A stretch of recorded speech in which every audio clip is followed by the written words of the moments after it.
అమెరికాకు హాని చేసే దేశాలపై భారీగా సుంకాలు విధిస్తాం. ఇండియా, చైనా, బ్రెజిల్ పేర్లను ప్రస్తావించి మరి అమెరికా అధ్యక్షుడు డొనాల్డ్ ట్రంప్ పేల్చిన భారీ బాంబు ఇది.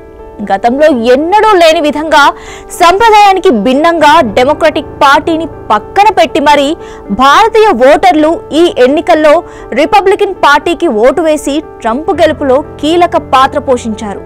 తీరా ట్రంప్ గెలిచిన తర్వాత ఇండియాపై రోజుకొక హైడ్రోజన్ బాంబు పేల్చుతున్నారు. అమెరికా పౌరులకు ఇన్కమ్ ట్యాక్స్ ని రద్దు చేస్తానని ఎవరూ ఊహించని ట్విస్ట్ ఇచ్చిన ట్రంప్ అదే సమయంలో ఇతర దేశాలపై భారీగా టారిఫ్లు విధిస్తానని కుండబద్దలు కొట్టారు. ఇంతకీ ట్రంప్ చెప్పింది సాధ్యమేనా? ఇది తెలుసుకోవాలంటే ఓసారి ఫ్లాష్ బ్యాక్ కు వెళ్ళాలి.